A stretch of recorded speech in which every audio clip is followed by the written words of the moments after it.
Ladies and gentlemen, welcome back to what we like to call the BREADren podcast. That's BREADren, B-R-E-A-D, like bread, because we always talking about bread and we always getting bread. And when I say we, I always must introduce my illustrious co-host, Dr. Ajamu Loving, Ph.D. of Loving Consulting, LLC, and Destrian Wells of Destrian Wells Consulting, LLC. How are you gentlemen doing this fine evening? Man, I'm doing all right, man. Doing all right. Feeling wonderful. Oh, yeah, I concur. Concurrence has been given. Salutations have been given. We're going to hop into this conversation about generational wealth, but we got to do like we always do and introduce the libations for the evening. So, Dr. Loving, what are you on this evening? Oh, well, this evening I have decided on a red wine, a 14 hands Cabernet. Yeah, man. Look, man, every once in a while, it's the middle of the week, man. All right, still, I've got.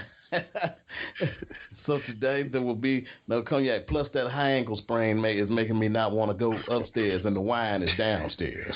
So I heard that. There you go. Class spills out all over this podcast, people. The class is just oozing out. Oh, God. I mean, redundancy is a thing when it comes to this portion, but DJ, what are you on? I mean, we're gonna keep doing this, right? Right, we're gonna keep doing it. Okay, I just want to make sure we do this. I really prefer to call it consistency if you really want to. Well, I mean, yeah. For a better word, it's consistency. There we go. It is, man. So it's a commitment, man. He's got a strong commitment. It's not just for the show, man. No, that ain't even commitment. That's loyalty right there. Yeah, man. You could, man. Like it's a special thing that they have. Well, I'm on daddy duty, so this is the first one, probably be the only one of the evening. But yes, it is actually white Hennessy this evening, though. So, ladies and gentlemen, boys and girls, we finally got it. We got a slight switch up to the lineup. The pinch hitter is in the game. Ladies and gentlemen, clap your hands for white Hennessy making an appearance this evening. Let's go. Yeah. Arthur, do tell Arthur.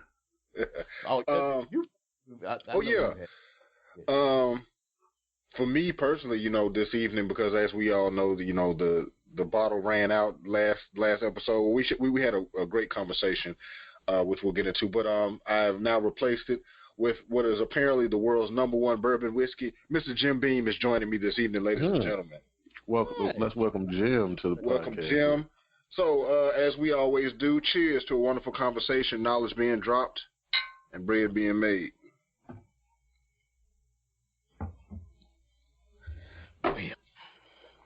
Well. All right, so last episode we talked about breaking generational curses and helping people get out of that development trap, controlling the controllables, observe the variables, being moderate and responsible, and understanding that time is a finite resource, and a lot of other good points. And definitely what we want to encourage people to do is, because this is, in a sense, a part 2 and a follow-up to that conversation and a continuation. So definitely go listen to the last episode. But tonight we're going to talk about generational wealth, and we're going to define it, talk about what it is, and talk about some practical steps on, its importance and practically how to create generational wealth for yourself. Because we did talk about breaking generational curses. It can start and end with you. And generational wealth is one of those things that is a key to breaking a generational curse. But we'll start by giving, a small definition that I found. That generational wealth is a financial legacy that most people want to leave for their families. So even though personal finances is considered a personal thing, there are many areas in which money management is a family affair. An inheritance is passing wealth from one generation on to another, which is the obvious example. However, your family's financial legacy extends even beyond the passing of wealth or debt. When you realize, whether you realize it or not, your family's financial legacy also has influenced your financial literacy or education, your financial goals, and your financial values. So those are the 3 points that I want to start with, and to kick the conversation off with both of you. And DJ, I'll give it to you first, and then we'll throw it to Dr. Loving. Let's just talk about the importance of financial literacy as being, kind of the foundation and the paramount to creating generational wealth and breaking a generational curse when it comes to uh, financial legacies. The financial literacy portion, because let's be honest, in our community, the African American community, financial literacy and education is, one of the, most undervalued, portions, and a lot of us, frankly, don't get it, or don't get it to the extent that we know. A lot of people know, get you a bank account, open up a savings account, throw some money into it, and that's about the extent that most people's financial literacy goes to. But then we also, we're in the day and age of social media where life happens to people, and people are relying on GoFundMe. But we'll let this conversation flesh itself out. But I'll throw it to you first on just the importance of financial literacy in the creating generational wealth conversation. Yeah, so I don't think that financial literacy can be overstated enough, because for all intents and purposes, at least for me, that was not a conversation that was top of mind in my family growing up. It's not that we didn't talk about finances, but we didn't talk about finances in the way or the manner in which it was practical application.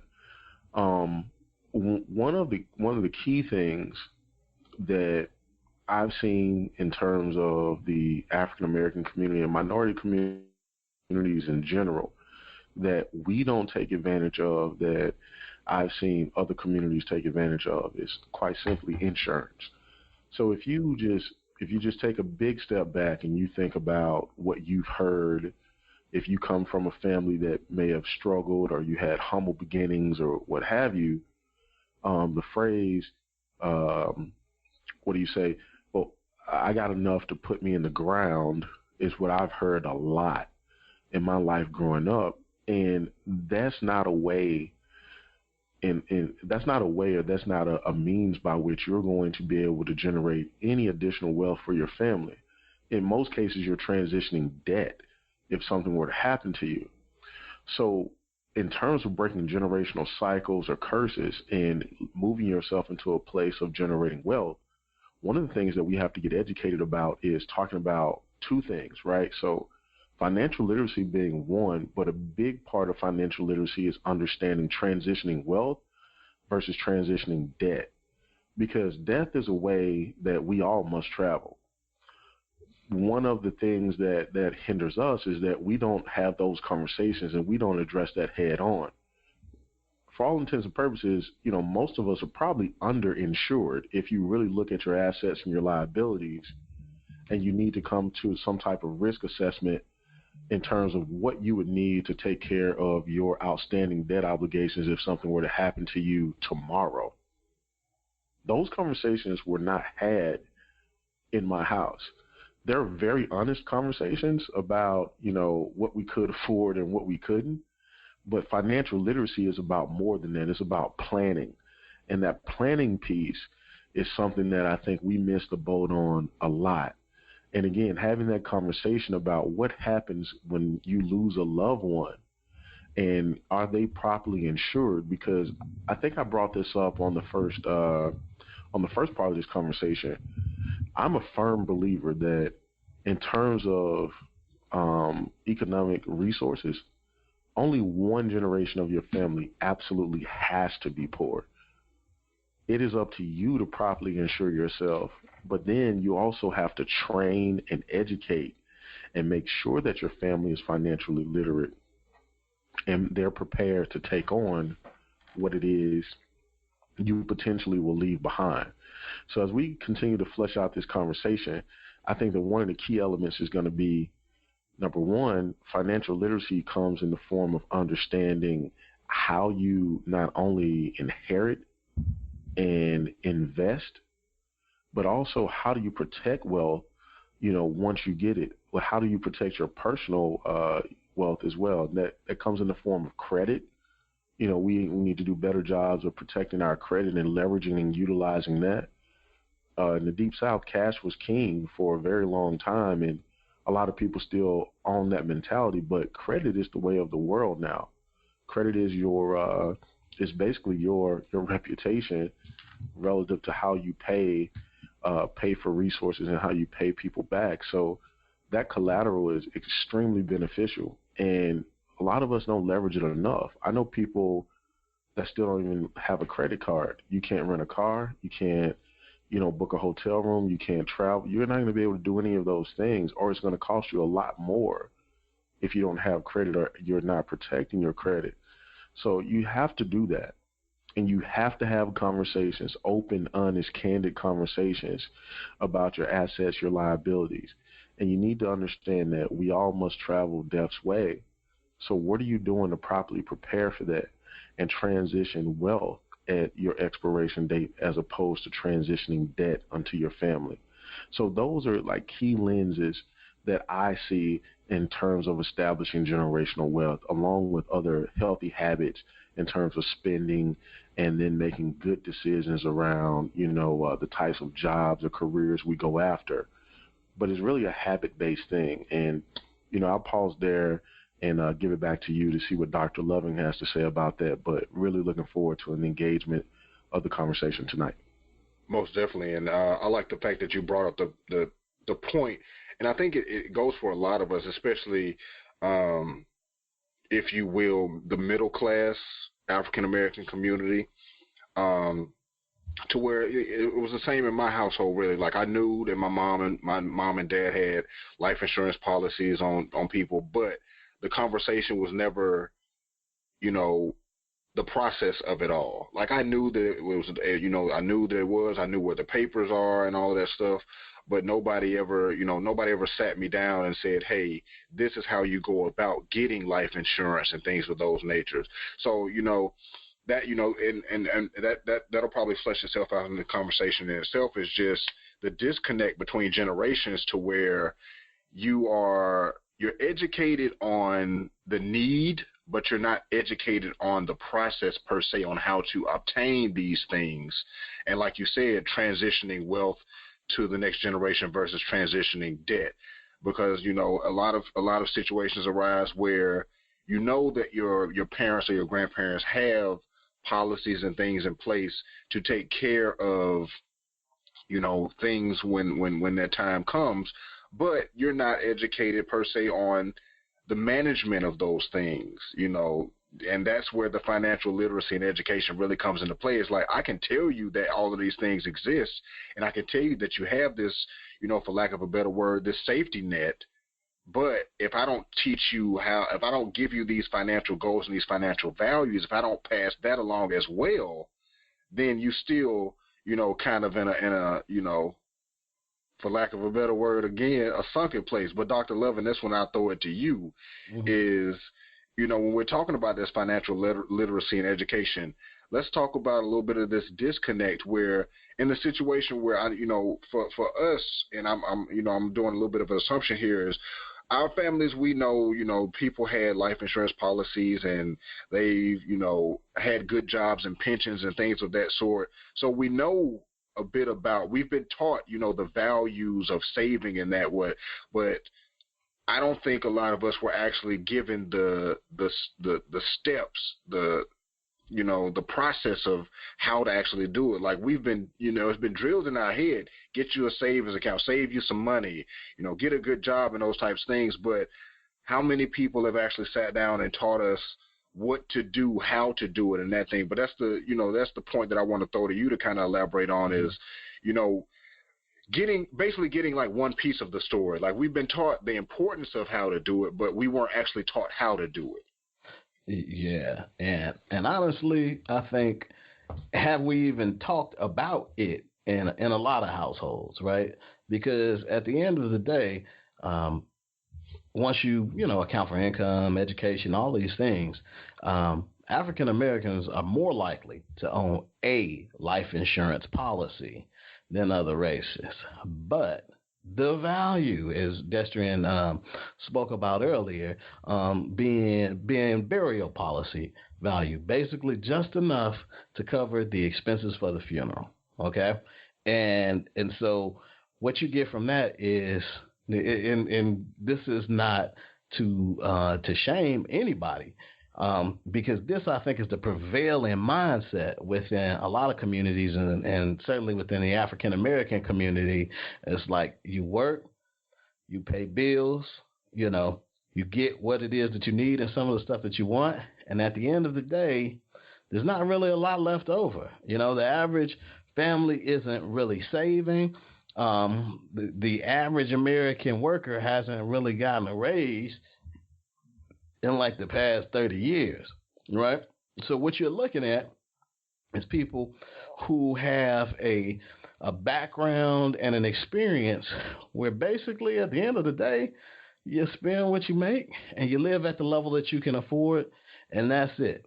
Now, the stretch from that to thinking about, well, what's going to happen in the future, and maybe I can use some of the money that I have if I forego some of my consumption now and invest effectively, or do a side hustle and get some money so that I can invest and save or whatever over time and put myself in a position where I'm better off and I can call more shots and maybe give myself the opportunity to own my own business and make more, change the quality of my own life, is something that a lot of people haven't even really thought of. But to go beyond that and say, man, I could potentially positively impact the lives of my kids and my grandkids in terms of their ability to make choices. And that's what money gives you, right?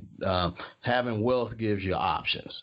If you got the money in your pocket, you can decide what your next move is going to be. If you don't have money in your pocket, then the next move is going to have to be the one that puts money in your pocket. That's kind of how it goes, right? You're in a position where you need those financial opportunities.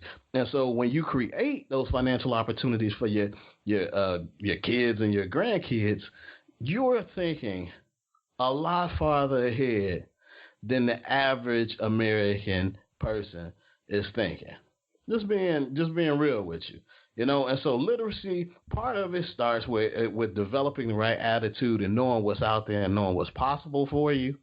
So that's part of the whole process is knowing that or learning that, and finding the right type of financial professionals can help you get that sort of base level of knowledge. But then also, and that's why I'm trying to, I'm doing this podcast. I'm also getting ready to start my little TV show, Loving on Money, where we'll do topics, financial topics, and short show form, basically. Hold on. Don't just gloss over introducing this this brand new concept.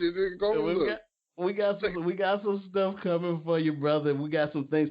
My point is, like, financial literacy needs to permeate just the overall environment in terms of entertainment, something you can watch, learn, about a financial product in a short period of time, learn about financial strategies, these types of things. Eventually, I think I've told you before, I want to have the long form Dr. Oz type show where we do the Dr. Loving thing and talk about finance, but and people who are engaged in certain types of financial experiences. But when I'm talking about this show, it's more just, hey, let's talk about some of the opportunities that are out there, just on a brief, high, quick level, so that you can know some things that are potential tools for you to make your life better and to make your kids and grandkids' lives better, and potentially put you in a different place where you get to make different choices. You have more options ahead of you, because you just are a little bit more aware of the tools available to you. I think that there's this assumption that people have that, oh yeah, man, folks will find what it is that they need, and that's people spend a lot of time out there struggling just because they don't have the person around them to give them the help that they need, or to point them to the person who can really help them. And so to the extent that we can start to be that help for people, that's what I'm about, man.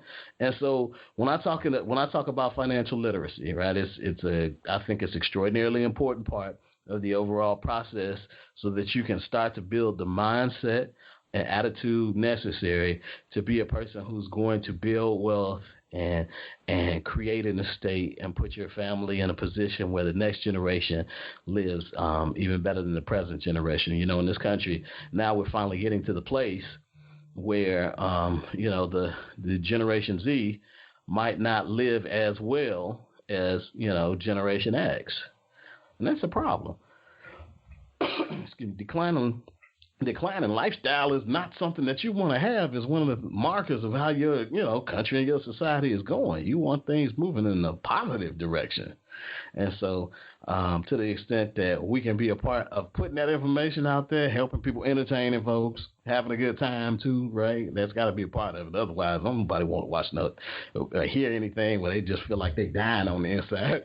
But at the same time, man, you got to get these things in there, man, to help you put yourself in a better position going forward, because the opportunity's there for you. So that's all I have to say about that. Most definitely. And I like the point that you brought up. I'm going to throw it to you, DJ, real quick, because you wanted to interject, but I definitely want to, you know, remind people of the point, something that you brought up, Dr. Loving, as wealth equals options. And I want that to, you know, kind of stick in the back of everybody's mind. And if you're taking notes, write that down. Wealth equals options. But DJ, go ahead and make the point you were trying to make. And that's exactly where I was going with the follow-up, because I think that in order for us to really effectively flush this out, let's wholeheartedly connect part one and part two. In order to break out of these generational cycles, you have to be willing to do something that hasn't been done. You have to be willing to have conversations that have not been had, and you're creating that optionality for your family that hasn't been there before. In order to do that, it requires, like we said in the prior episode, it requires those honest conversations about mistakes that have been made. So we've seen, when, like you talked about before, when people pass away or what have you, the struggle that it takes just to, you know, give them a proper homegoing, so to speak. No one is having that conversation to say, let's prevent this from happening with me going forward. Because I think inherently, especially in our communities, we have this notion that people should learn by experience. And experience is a brutal teacher, and it's a really expensive teacher. And as opposed to helping people advance themselves by guiding them, we tend to allow them to make the exact same mistakes we've made, just so that they can understand what it is it took us all this time to understand. That is detrimental to your families. So if you have someone in your family that's saying, hey, well, you'll learn, you'll understand it by and by. No, I need to know today. I need to really understand what my opportunity costs are, because maybe I can even help you understand some of yours that you're leaving on the table. It's so important that we start to have conversations and get beyond the remedial understanding of, like Dr. Loving said, the burial policy, because there are tax benefits to receiving inheritance through an insurance policy in terms of pass-throughs, et cetera. And there are so many ways in which we should be insured. And I wanted to point this out quickly. So many of us rely on our jobs to provide insurance, and we forget that the day that you no longer have that job, you're no longer insured. So a lot of folks are walking around feeling as if they're covered because, hey, I have 3 times or 4 times my salary. That is only good as long as you're employed. The day that you're no longer employed, you don't have anything. So making sure that while you're young and you're healthy or relatively healthy, whatever that is, it's a few dollars a month. It's less than going to get the 2 for $20 at damn Applebee's. So why not go get a few $100,000 of insurance? And I would even say that that's on the low end for a lot of us, because we've amassed serious student loan debt. If you went out and bought a home, if you have young children, these are all things you have to think about. you need to sit down with someone and really assess your liabilities and figure out what type of insurance you need and protect yourself and your family in the event that something were to happen to you. And it is a serious cycle change, and it's something that we need to break from the traditional norms of, $10,000 or $15,000. Sure, we can put you away, but when you got $200,000 in debt, you're leaving that to your next of kin, and that is just not the proper way to function, operate, or create wealth. And it's so imperative to have those conversations. Dr. Loving hit the nail on the head. It's about having options. There's only one option when you don't plan, and that's the panic. But when you've properly planned, yes, you're going to be sad to see any of your loved ones go. But they've created a legacy that they've passed on, and you can tell your grandkids or your grandkids' kids that, hey, our family's legacy was established with Arthur or Jamu, and because he properly planned, we were able to chart our own course and have options and do the things we need to do as a family to move ourselves forward. Only one generation of your family absolutely has to be poor. The rest is up to you. And I just wanted to make sure I said that. No, most definitely it's something that needs to be said. And like I said, this episode and the last episode might be, two of the most important episodes that we ever do in this whole series. And honestly, this conversation warrants for it to be brought up again and again. So this may not be the last time you hear us talk about this, because this is, ultimately one of the purposes of us doing this is to change the narrative, And one of the mottos that I've, recently adopted it for myself and, for my inner circle is we stack in paper, property, and policies. I myself just added another life insurance policy for myself. And a lot of people, I think and y'all can correct me if I'm wrong, but I think there may be slightly a negative stigma attached to life insurance policies just because, a lot of people don't really look at it. The fact of a lot of people may not even know the fact that debt doesn't go away necessarily when you're dead. Mm-hmm. I think a lot of people, just that financial literacy in itself is missing from the conversation. A lot of people do not know that debt doesn't go away when you're dead. A lot of debt is still there. If you buy a house today and you die tomorrow, you still own that house. It doesn't magically disappear because, you don't exist anymore. It goes to whoever you. That's what the DJ brought up the point. You can transition wealth and you can transition debt. And the conversation we're gearing you towards is transitioning more wealth than debt to your loved ones. And that's ultimately what it's about. Owning land, owning property, great. But make sure you're owning it and you don't own it. Because if you paying on it, now when you're dead and you haven't financially educated your loved ones to how to maintain, then now they got debt. And that's why we see a lot of people lose properties and lose assets because they were not, educated on the process of maintaining, financial literacy, financial independence, generational wealth, financial freedom. But Doc, I'll throw it to you because I see you wanted to make a point. Go ahead. Well, no, when you talk about the whole land thing or houses, property, let me tell you, man, I have seen some of the biggest mistakes and some of the biggest blunders in terms of people losing properties for property tax, in terms of people losing, or the property just because it has such fractional ownership. You can't really move in a certain direction because you got, I'm gonna leave it to all the kids and they gonna do the right thing.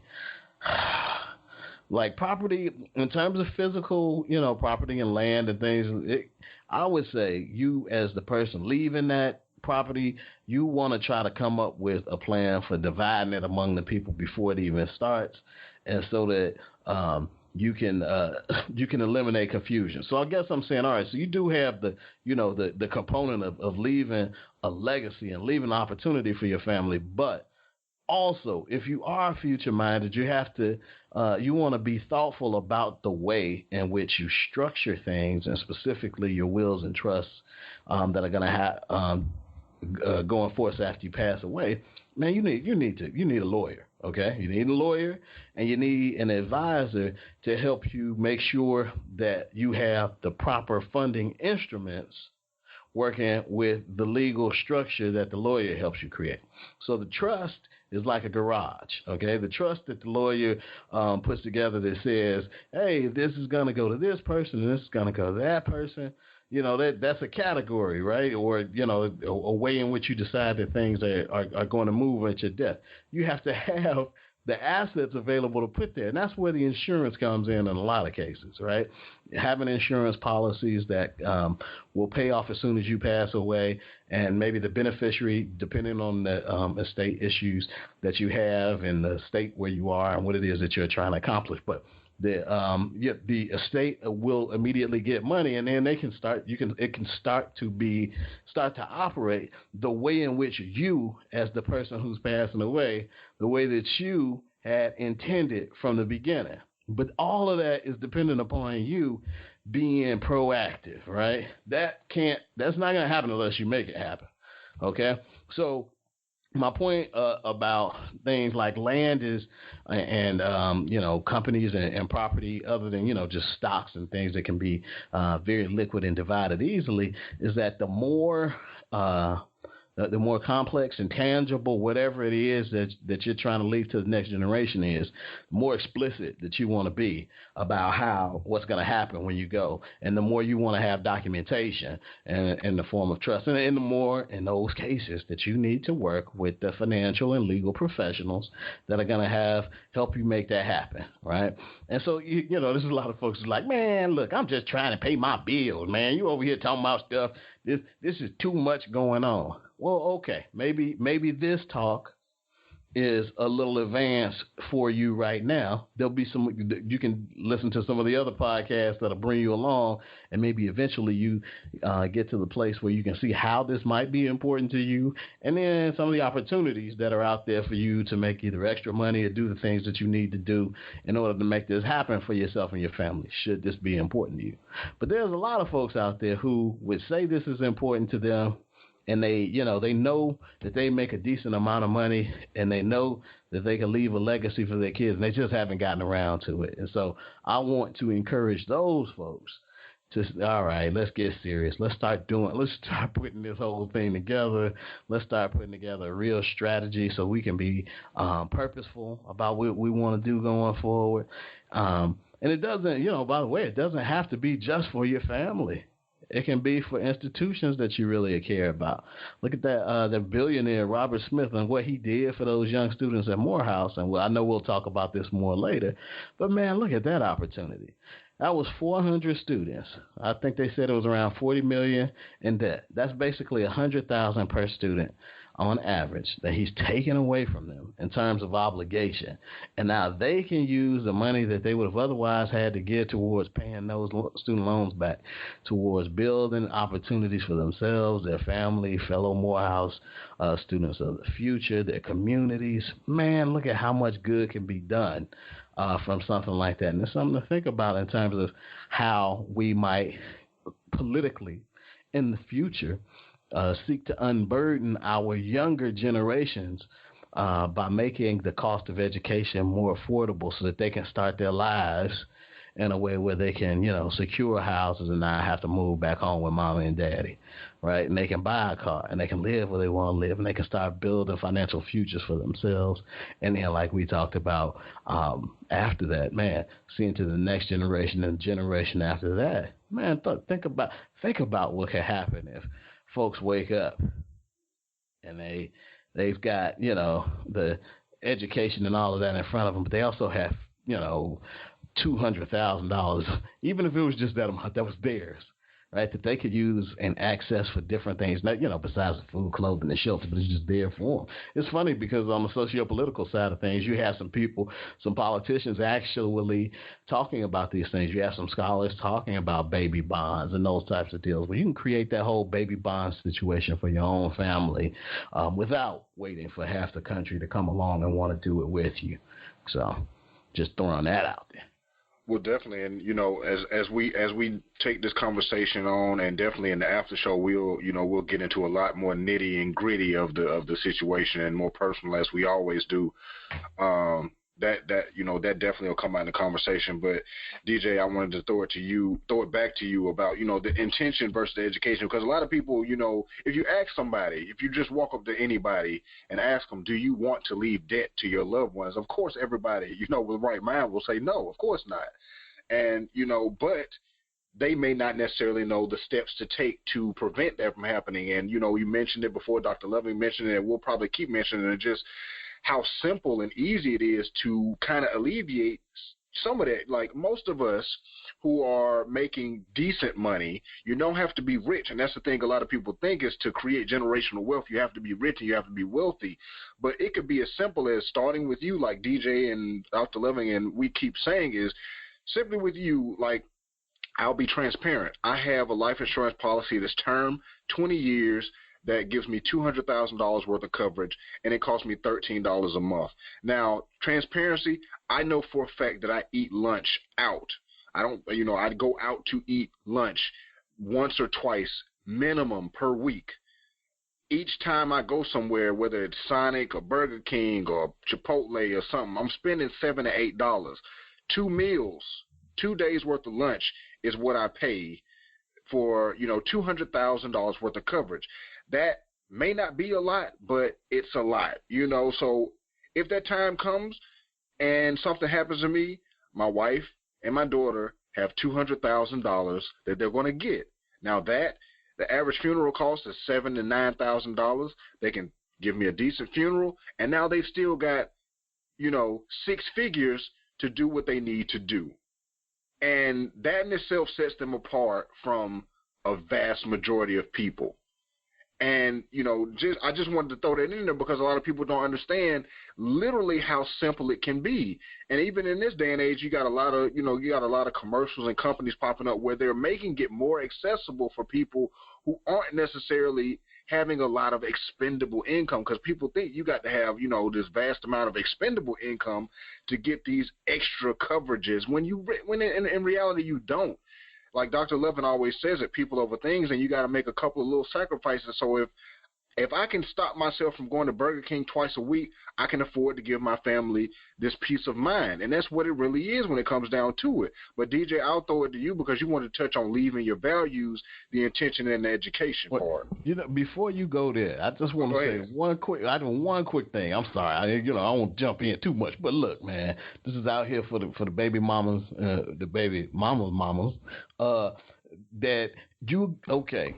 got. You know what I'm saying? That's classic. I'm sorry, but you have this young man that ain't halfway paying child support, that's not really working, not really in the child's life, and he in the streets. But whether you made a mistake, whatever, that stuff happens, right? Look, $13 a month, couple $100,000 that can go to setting up an opportunity for you and your kids or your grandkids. So I'm talking to the big mamas out there, and I'm talking to the baby mamas out there that you working, you putting you making all of the ends meet, and you got a little extra, and I'm not saying that you got a lot extra and you feel like you're balling or anything, but you part of you is wondering, hey, what thing should I do to make myself okay? Hey, look, having some insurance, you have an insurable interest on your baby's father. I've seen policies that, even, $100,000 for $10 a month, or even less than that, man.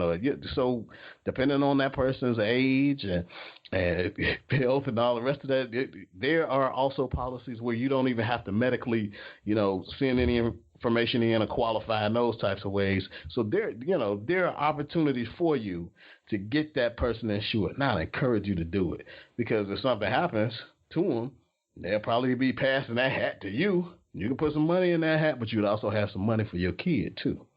So that's all I got on that one. No, that's real, man. That's real because along the lines of what I was jumping in on, Dr. Loving, was it's the value system, and we have to understand that as we talk about transitioning wealth, one of the cycles that has to be broken again is transitioning debt. So that's a real thing, and that's habit forming. So what type of value system are you transferring? So the same way you give money, you give habits. The same way you give debt, you give habits. So if I give you this money without the proper habits, what do you do with it? You blow it.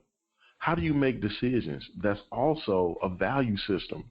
So the same way you're saying, hey, listen, if you're a single mother and you're out there and you know that this gentleman is not going to do the right thing, so to speak, the only right thing you may be able to get him to do is to sign this paperwork. And you absolutely need to get it done. Because, again, it's protection. You don't need it until you don't know you need it until you figure out that you do. And that's a bad time. There's a gentleman that I'm very close with. He always says that the day of the trip is not the day to pack.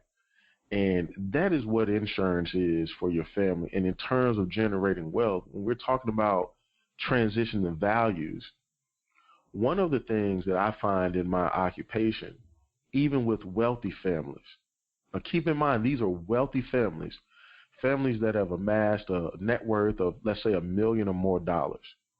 They don't talk to their kids about the potential inheritance. Number one, they don't want them to feel entitled. They don't want them to think that they don't have to work. But what they are leaving on the table is the opportunity to transition their values. How did we get this money? How have I kept it for 40 years? How do I plan to give it to you? Dr. Loving talked about it earlier. Is there a philanthropic cause that you'd like me to champion on your behalf if something were to happen to you? Cancer research, AIDS advocacy, domestic violence, any of those things. You don't know because you're not having the conversations to transition the values. If you transition the values properly, that's a part of the financial literacy. When you can get the value system right, then you can get the literacy right as well. One of our major issues, again, is the disconnect between the socio-economic topics that we should be discussing at the dinner table versus the things that, are inconsequential that are going on.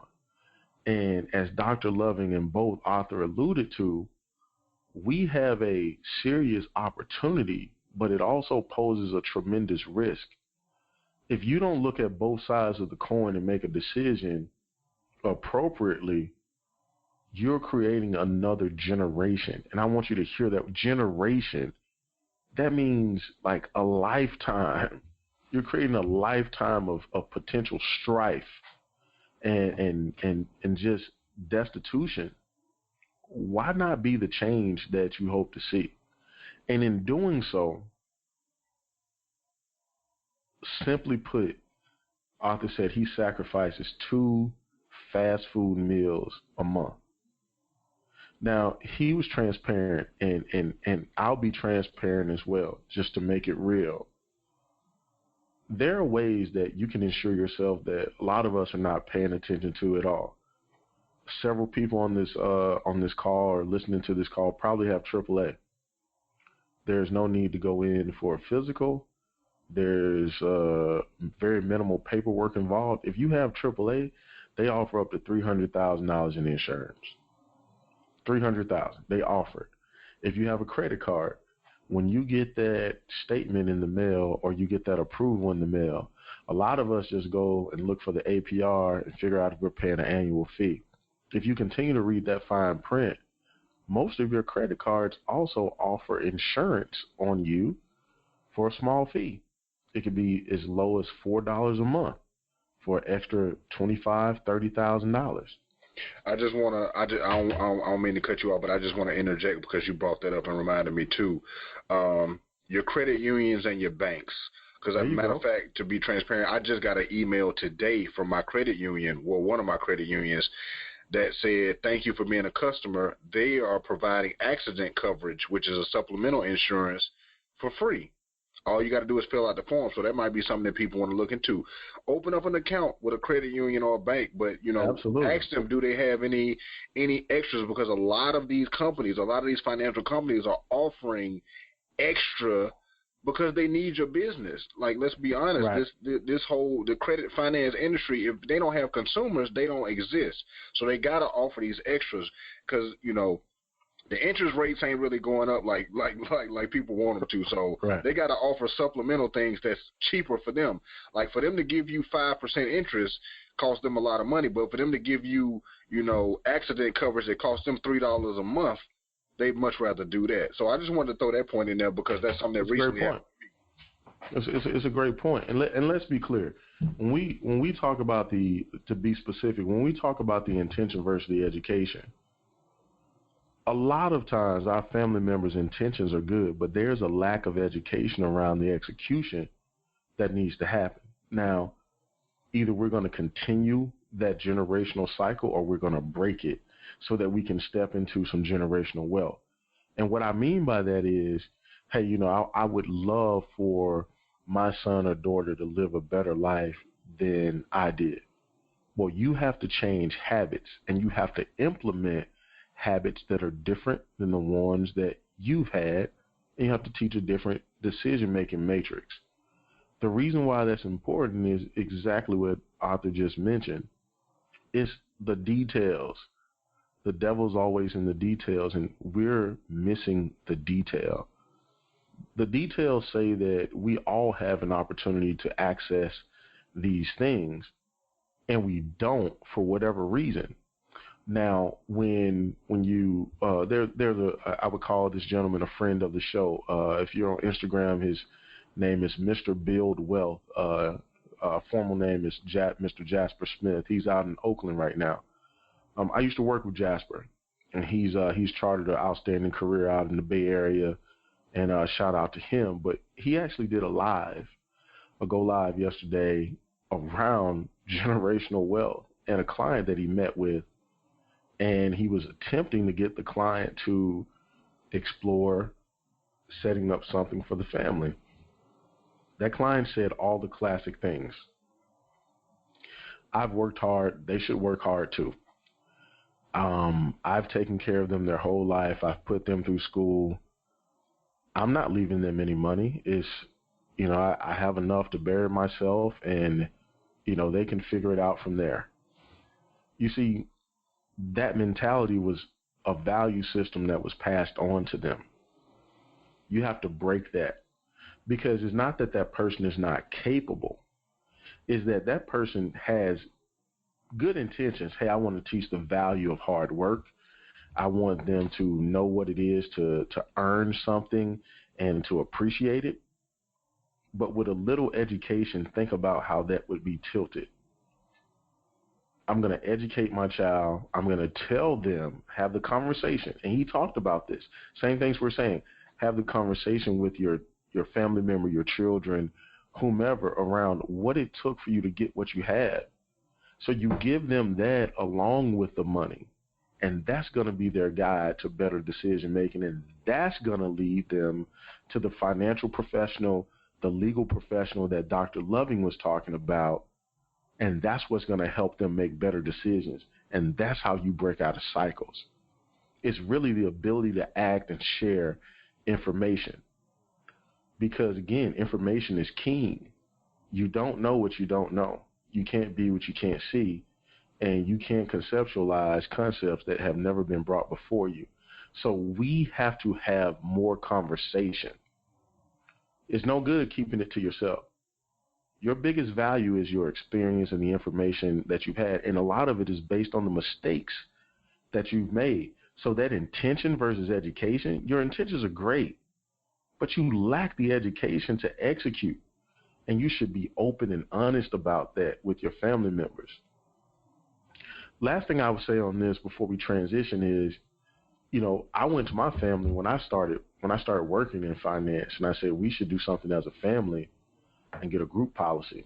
I've had several people in my family sell insurance, and some of the older folks that sold insurance said, hey, he's on to something here. It was that value system that had already been transferred throughout generations that said, he's trying to take something from us. I watched some of our family members leave here, and we can't do the proper things for them. And I can't do anything about that because all I can do is share the information. But I've set my mother down, and we've had conversations.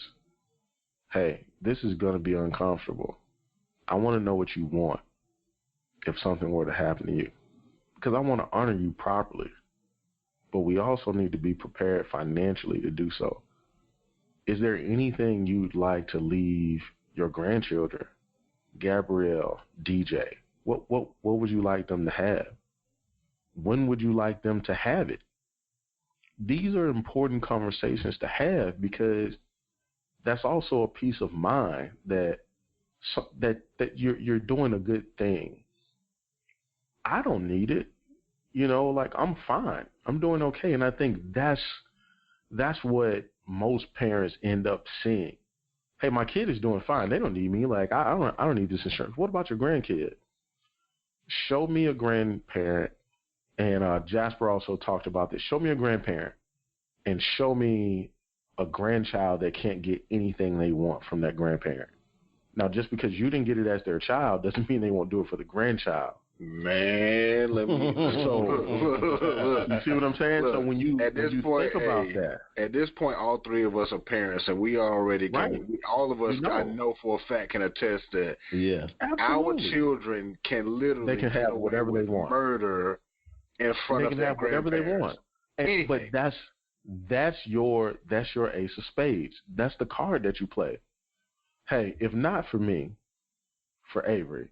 Right. If not for me, for Anaya. If not for me, for Dallas. If not for me, for Gabrielle. Because they see you as a self-sufficient, self-sustaining human being who can help them if they need anything. Like, hey, what am I leaving you money for if I'm calling you for money? Like, they're not going to do it. Let's talk about that, because this point has brought itself up, and this is definitely something that needs to be, it needs to be talked about. It's not necessarily selfish, but in a sense, at its core, it's kind of selfish, where we have that, where the older generation has that mentality of, well, I worked hard for this, so you should work hard for your own. And when I'm gone, I'm leaving this to, my wife, who's also my same age. So it'll take, but in actuality, it should be a conversation had, like you said, where it's like, okay, yeah, you're gonna make sure that grandma's taken care of, but let's be honest about this. Grandma ain't going to be here as long as your grandchild is going to be here. Let's talk about the after of that. And let's also make sure that grandma is, like, everything is set up to where grandma can't mess it up. And then let's also make sure that the grandchildren can't mess it up, because let's be honest, we know of situations where the beneficiary, that's a word that we all need to know and learn. Right. The beneficiary has messed it up. Yeah. Or they screwed it up. The executor of the estate. The executor has messed it up. Let's go. Let's talk about it. Yeah. Well, I'll be really brief, because this is absolutely in the PhD lane. But our issue again is you're not transitioning values. You're allowing people to find out what is supposed to happen when you're not there to facilitate the conversation. So when I'm dead and gone, because I think we all know, if you have Dr. Loving said it earlier, a big mama, like my grandmother's big mama, whatever she says goes. It doesn't matter what a piece of paper says. If she says it's happening, it's happening. So if she has that conversation while she's coherent, breathing, and competent, her wishes are going to be respected. But what we do is, we've entrusted that old eldest child, so to speak, because I think we all know this is how it goes.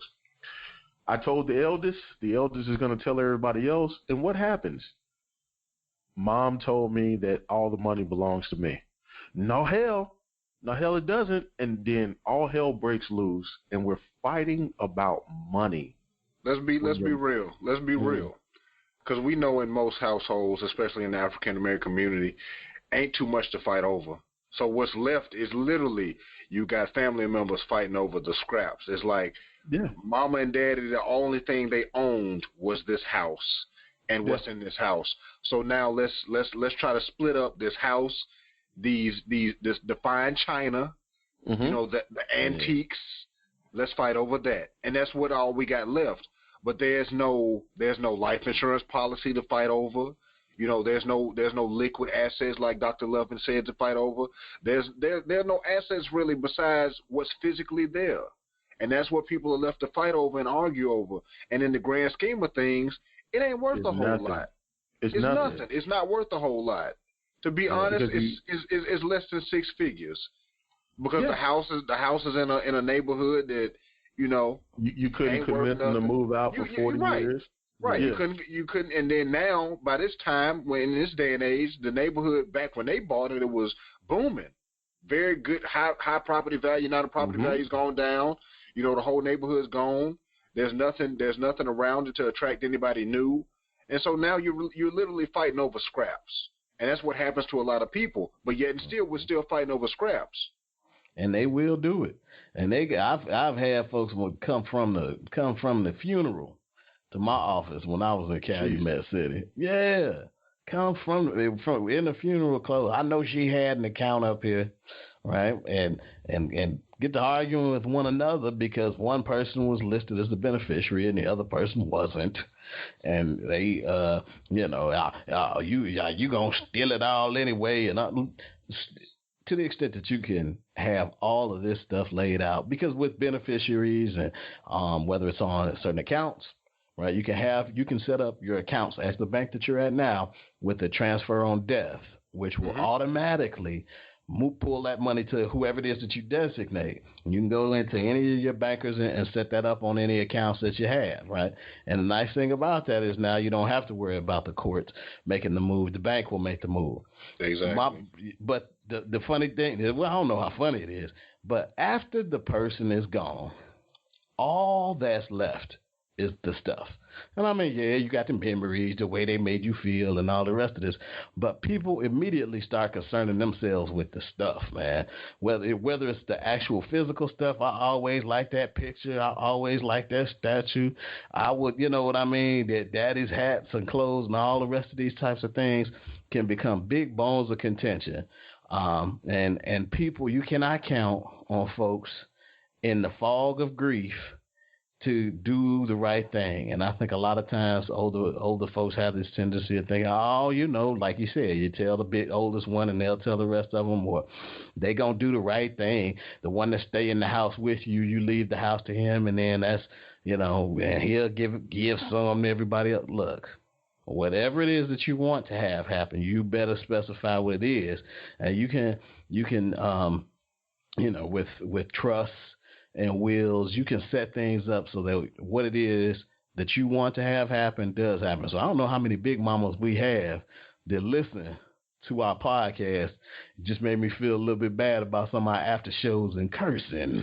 But if there are big mamas listening, and that's something that appeals to them, and they stack money, they save in savings accounts and CDs and all the rest of that. And I would just in the walls of your house, under the mattress, yes, and I would just encourage them to recognize that if you plan and 100% that you want to leave that money to the next generation, or that's precisely what you're going to do with it, then the best place to put it is in some kind of insurance policy, because what's going to happen is if you got $50,000 to leave them, the insurance policy death benefit will be for $100,000 at least, and that's for a paid up policy. that's a lifetime policy. It's what they call permanent insurance. Okay, so you're in a position. Ajamo, let me ask you to cover this for our listeners. I think that it's valuable for some of the listeners to understand that a insurance policy that is paid in full is an asset, and I don't think that a lot of people calculate that in that way. They look at it as, I got this bill. Well, the issue is that you don't pay you allow it to lapse, and once it lapses, money that you've thrown away. But if you are committed and you pay on time, or if you pay the policy in full, you've now pulled the asset over onto your balance sheet. So if you could kind of walk folks through that, I think that'd be helpful as well. Well, yeah, real quick. I don't want to throw too much on your plate, but I know you're hungry. But I want to throw this in there with you as well, because, like I said, ladies and gentlemen, this is what these two gentlemen do. When I'm sad because they out in the world spreading knowledge, this is the knowledge that they spreading, and this is super important. That's why I'm so blessed that we're having this conversation right now, and the after show gonna be lit. But I also want to throw on that plate how people are affected by the stigma behind insurance in general. Because if we look at all the other insurance, medical insurance and car insurance being the two main ones, a lot of people look at it from the point of, I'm paying this bill every month and I don't use it. But in the grand scheme of things, life insurance is one of those policies you gonna use. You are going to leave this earth at some point, and someone is going to benefit from this insurance. Car insurance, you can pay for years and years and years and years, have a perfect driving record and never get into an accident, and that's just money you spent. But it's insurance. You could have medical insurance for years and years and years and years and never do nothing but go get a physical from your doctor, and you never get admitted to the hospital, and that's just money spent, but you were covered. But with life insurance, at some point, that policy is going to pay off. But I think a lot of people are affected by the general stigma behind insurance in general, where it's like, I'm paying this and I'm not using this. So I just wanted to throw that in there as just like, let's talk about it and wake some people up. Yeah, so for the specific example I was using a minute ago about Big Mama, who had a whole bunch of money in savings accounts, CDs, and in the wall. And, let's say she's got, $80,000. There are single premium whole life policies is what they're known as, where she could take, $50,000 of that 80 and buy a policy. And what will happen is that immediately upon execution of the policy, now, if she dies, then the next generation gets $100,000, right? The death benefit of that policy. While Big Mama's alive, if, say, she needed the money, she will have a cash balance somewhere less than that $50,000, but some of them have it where if you need all of the money, you can pull that whole $50,000 back. Right. And then she's still accumulating have some the of the cash value. Yeah, so she's accumulating cash value while she's living. Right, exactly. So they have a lot of different policies that have different bells and whistles that can make it so that it will trigger your ability to use the money if Big Mama somehow needed it. But my point is, these tools are out there where if your motive is to leave it to the next generation, then using tools that are designed for basically holding money or accumulating money, which is what your CDs are and your bank accounts. It's about just saving and building up money. The insurance is specifically designed to benefit the next generation. And anytime you have specific design and you have a motive that you want to accomplish, then, that's why planning is so important and goal setting is so important, because then you can start to see, okay, this is what I want to do. Right, and leaving this potential, amount of money to, you can leave it to Morehouse College, or you leave it to your kids, right? Though that amount of money that you'd like to live, now you can go ahead, set up a specific goal for that, look at specific products to get the job done, and move intentionally using the best tools for what it is that you're trying to accomplish, right? That's what you'd like to be able to do in pretty much anything, but definitely when it comes to your financial life. And we don't spend a lot of time in the educational system. We don't spend a lot of time even in the financial system system, explaining to clients what it is that they need to do. We made the banks and the financial services companies have the services there for the people who know. But if you don't know, getting back to the financial literacy point, a lot of times you just end up among those people who you get what it is that you get. And, you walk through life uninformed about some of the potential opportunities that are out there. And so that's what this show is about. And I encourage you to talk to financial professionals about it. You don't have to pull a trigger with anybody on any particular policy just to learn what it is that they are talking about with certain types of life insurance policies. But we can't be scared of a tool, right? You, like Arthur said, you're going to die. Yeah, you might... Yeah, you have that balance where you're trying to say, hey, I want to build as much as possible for myself so that I can live a comfortable retirement and live comfortably into old age. On the other side of the coin, if I happen to not make it to old age, I want to make sure that my wife and daughter are taken care of. I don't want her to have to move in with the one-tooth man. Y'all know who the one-tooth man is, right? And I've talked about him. That's the dude. You got a nice... young lady who her husband passes away, and they've been paying the bills while he was there, but now that he's gone, you leave a desperate hole there where you have obligations but no resources because the person that was working has passed away and you didn't have any insurance for it. So what's left after that? It's the one-tooth man, the dude at the club with all of the keys, talking about what's going on, young lady. Let me do what bills you got. He drives a van, and he only has one tooth. He got a Social Security check. He knows Champ. They used to hang back in the day. But my point is, this is the future that you just leave the people that you otherwise profess to love. When she got to deal with that old man sliding, you want them fake gators under your bed, bro? Is that what you want? Oh my God! The fake. Listen. You want them fake gator sandals? Is that what you want, or do you want to go ahead and provide so that Hey, look! She can make solid. Have I eased off into the after show with this one? Here we go, Doc. Here we go. Quickly. No, Keep going quickly. No, here we go. Because y'all know how we run this. Because I see where this is headed. Let's wrap it up. Not yet. You're not gonna take it to the after show yet? No. We're gonna go right there. This is what I'm saying, because I don't want it to go too far. No, we can't go real. No, we need to get there. I'm so ready to go get ahead. there. So keep going there. Go ahead. But I'm gonna kind of bring it back. But he threw it off the backboard perfectly with his commentary, because you can't always wait on the elders to do what must be done. These kids, myself, you, Dr. Loving, our constituents that are listening to this call, if your mother, grandmother, whomever is not going to spend the $10 on a policy, pay it. We all make decent money, and if we're not making decent money, we're blowing money in other ways. Go insure a loved one. You want to do something for their birthday? Now, where I'm from, they're going to look at you crazy, but do it anyway. Hey, I just wanted to let you know I got you a insurance policy for your birthday. You're going to get an awkward look, but you need to explain that. If something should happen to you, I'm going to send your granddaughter or your grandson to college, and I'm going to tell them that was from you.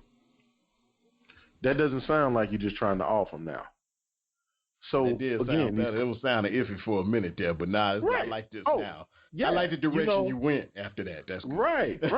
Because I think we all know, and again, he talked about the stigmas.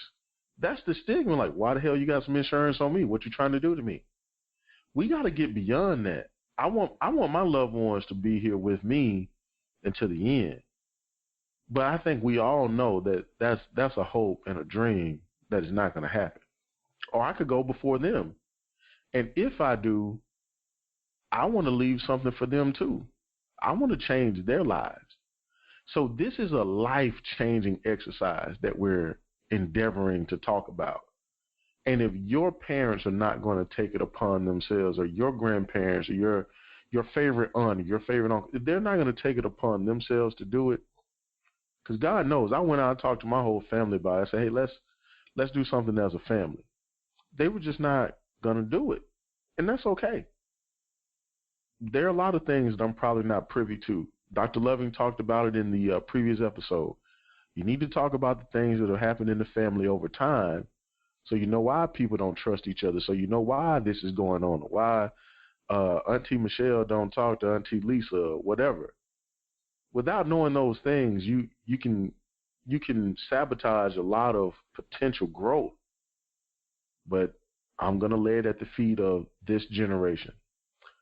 If you know, by way of conversation or just by way of seeing the way that your folks operate, if they don't have insurance, you should take it out on them and you should pay it. Because no one I know turns down anything that someone else is paying for in our communities. If it's free, it's for me, is the motto. So do that. Take it upon yourself. Talk to your parents. If it's no more than what Arthur said, it's $10 a month for $100,000. If you currently got AAA, add them to your coverage and get them covered. Whatever it takes, if they have an uninsurable condition, you need to find someone that doesn't, do the physical.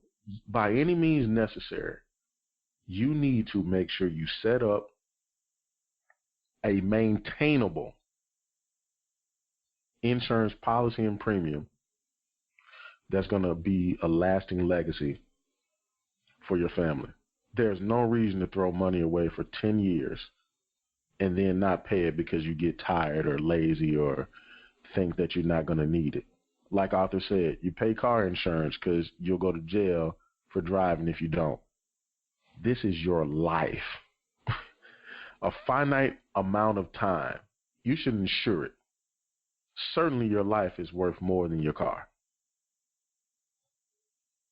Get some insurance on the people that you love, the people you care about. Transition your values to them, the best of you. Help them understand the importance and relevance of it.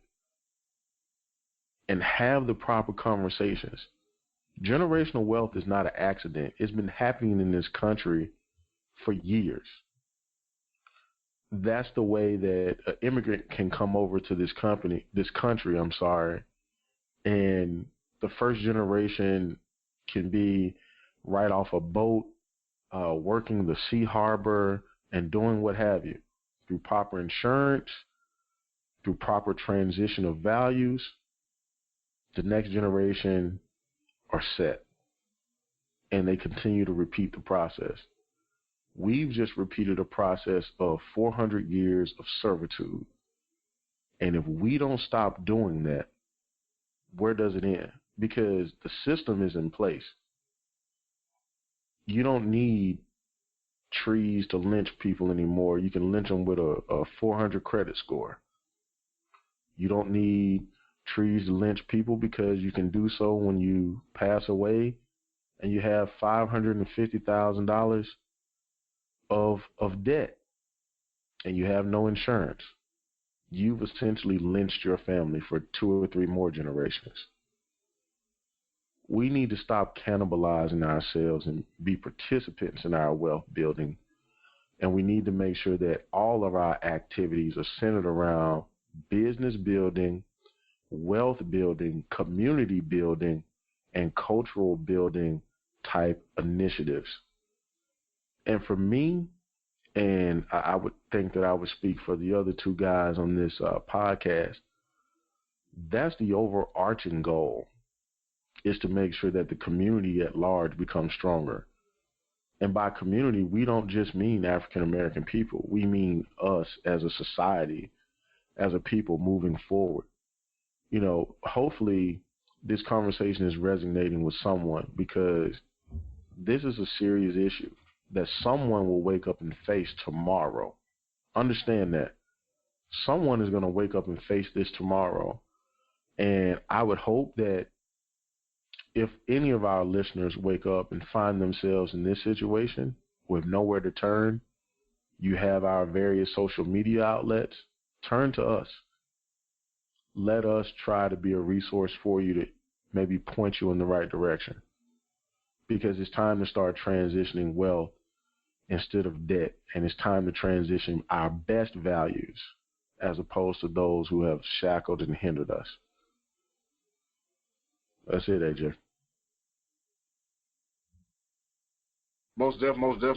But what I want to do now, because we get to that point, and I want this conversation to dive in and get more real, as it normally does. So we're gonna throw it to the after show, but I'm gonna throw it to Dr. Lovin to go ahead and make his closing remarks, and possibly throw himself to alley oop for the after show. And DJ, you could do the same, and I'll do the same, because this conversation definitely warrants a lot more nuance, a lot more realness, and possibly more explicitness, and not in the form of cursing per se, but that will also come. But Dr. Lovin, I'll throw it to you.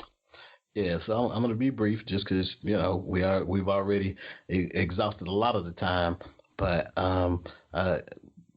make sure that you again are mindful. This all really does flow from the same place of people being more important than things, right? These insurance policies are just things, but these things give real opportunity to real people that you love and care about immensely. And so with a little bit of forethought and a little bit of recognition of, hey, at some point we're all going to be gone, then you start to think, as DJ said, hey, only one generation has to suffer. We can set something up so that our next move after I'm gone is going to be a tremendous one. That doesn't mean that you forget about life while you live. And hey, man, if you do it right and listen to other podcasts and build a future for yourself, it's going to be great too.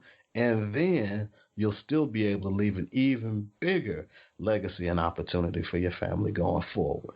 So that's all I have on the topic, at least until the after show.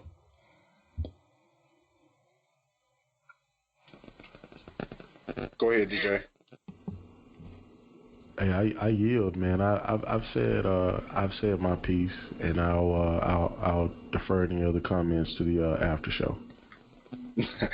I like the class in that. I like the class in that whole statement, which only leads me to believe that there's a lot that my brother want to say, and it warrants the creative freedom of the after show. So as always, I encourage everyone to listen to the after show, because a lot more knowledge and is going to be dropped, and a lot more bread is going to be being made.